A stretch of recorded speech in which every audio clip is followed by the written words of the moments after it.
an idea of the massiveness of this event. And we talked a little bit about how it could be spread through the air, okay? Yes. And you've been doing your testing, and you know other people who have done some testing, and we explored that. Now there's the possibility of, because of a leak which has been acknowledged, a leak from those plants that is not contained, Okay. that's passing into Yes. the water Yes. in the Pacific Ocean. Yes. What does that mean? Well, it means that radiation is being released into the environment, and in this case, it is not going to stay in Fukushima prefecture. It is most likely going to circle the oceans of the entire planet. So it's not just the Pacific Ocean that's in question, it's all of the oceans. First, it's just the Pacific, but then since all oceans are interconnected, it's only a matter of time until the radiation spreads. Now, considering the magnitude of the disaster and the amount of radiation that's being leaked into the water that cannot be stopped up to this point, Yes. that's going to be something that's likely to be ongoing for a long time. How much peril does that, in your opinion, have for the water, the fish, the environment, the West Coast, and as far as that goes, the Atlantic Ocean? Well, if I had options, then I would say, okay, I'm going to move to a different planet until things have settled down here. Okay. But that could take hundreds or thousands of years. So you have a lot Now, of concern about this. I do. Now, how many nuclear power plants are there in the world? Do you know that number? I think Would there we be have 1,000 in the world? Maybe not that many, but we have 55 in the United States alone, 13, I believe, in Germany. So there may be 100 or 200 or in Something like range. that, but you only need really one to really screw things up, because the nuclear inventory, just the sheer amount that's inside a nuclear reactor, and we're talking about in the range of 300-400 tons of nuclear material. 300 or 400 tons Yes. of nuclear material. Yes. That's a stack. How much does it take to make a bomb? I think 12 kilograms or something 12 like kilograms. that. What I remember, it's So there's a slightly bigger number yes, that has massive implications. yes. So we're in danger. Well, you have to Maybe qualify not at this point, maybe, but as this continues to leak, and the radiation poisons the water, and the life that's in it, that has implications that are pretty scary. And that is what concerns me the most. Now, we know there's tremendous amount of inventory, not just in the nuclear cores, but also in the holding tanks, which is even worse, because the so-called spent fuel Right. has even more dangerous material in it. Why is that? Because when you start with fresh rods, then there's a limited number of isotopes, specifically uranium-235, uranium-238, and in certain cases plutonium-239, I believe. Mm-hmm.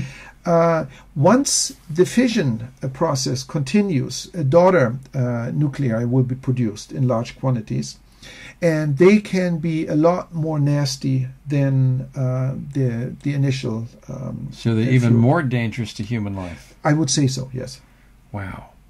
So we've got a problem that's been hushed up now, because what you hear about from Japan these days is that the women's soccer team won the World Cup. Oh, did they? Yeah, they did, from Japan. Well, that's And so wonderful. That was in the news, but all the business about what happened in Japan on March 11th and thereafter is sort of like in the background. You don't read about it much. And yet it's maybe the most important disaster on the face of the planet at this moment in time. I'd say maybe even the biggest disaster in recorded history. I Wow. cannot think of a larger disaster than the Fukushima disaster. Wow. Well, where do we go from here? Is it possible that we can protect ourselves in some way? Well, we must, because we cannot. But is it simply- realistic? When you've got this massive disaster that is ubiquitous, it's worldwide, it's global. Yes. I mean, you can take some antioxidants, okay, and that may do a little something to Well, protect that's a you. start. Yes. But are we like blowing in the wind? Well, you have to understand the radiation and the dangers of the radiation, and then you know what measures you can undertake to minimize your exposure. Okay. First and foremost, you want to stay away from the radiation as much as you possibly can. And how will you do that? For example, you try to figure out where the radiation is, and then you remove yourself physically from it. Okay. If that's possible. Well, then another step is filter the air that may contain radiation that you then breathe, so that reduces your exposure. that sounds like you could do something significant. You could. Then next is, you know that radiation will be in food and water. Yes, indeed. So be selective there, and there are ways where you can minimize your exposure. Certain foods have more radiation than others.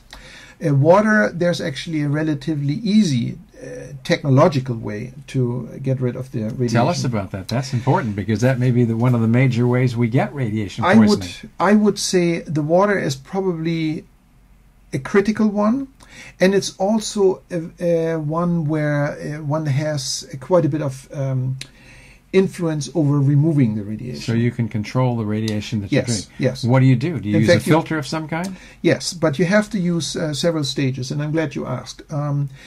First of all, you need to remove all the radioactivity from the water. So the particles? Yes, you do that with a reverse osmosis system. Okay. That also, by the way, takes out everything else that's in the water. How about distillation? Would that work?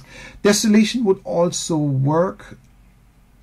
Although with distillation you could end up with volatile compounds that are then in the distillate. Okay. And also that's not so practical. It uses a tremendous amount of energy. Okay. But so reverse osmosis is your best bet. Reverse osmosis is your best bet. It is quite affordable. There are systems that can be had for under $200. Okay. But there's a problem with reverse osmosis water, and that is it's almost entirely demineralized. Now we would get sick if we would drink demineralized water, because it would leach minerals out of our body, and it's also corrosive because it leaches. But that's a problem we can solve. I suppose we can so. take minerals back in. That's easy. Better yet, you run the reverse osmosis water over a bed of minerals that you may have harvested there you go. In the ocean, which then gives you the minerals that you need. Are there devices like that? Yes, there are. Ah, how convenient. Okay. So you can buy cartridges that remineralize the reverse osmosis system. Okay. And then you have water that I would say is has very minimal radiation left, if any at all, and it is remineralized, and it should be very healthy. And then you can even add another stage, and that is a so-called alkalinizer, and that is a machine that has electrode plates, and electricity runs through them, and it electrolyzes the water and produces an alkaline stream and an acidic stream. The alkaline stream you drink, and that has shown to be the closest replica of a mountain stream as you can be. And there is some research. That's really good water. In fact, I use that water system myself. Oh, well, good. Then you know about it. Yeah. It's fantastic. Okay, so the water is a problem, the air is a problem, and are there any other ways of spread that we have to be concerned about? Air and water and food. I would say those are the main channels of spread of radiation. Okay, so we can do some things to improve our health to protect against radiation damage, because what we're looking at from the medical point of view, which is where my strength is looking at antioxidant protection, because when we have excessive exposure to radiation, what happens is there's damage to our body that's just like oxidation. And if we load up with vitamin C and foods that are rich in antioxidants, and we exercise so that our own bodies can protect us by making its own antioxidant supply, that I think is the best that we can do.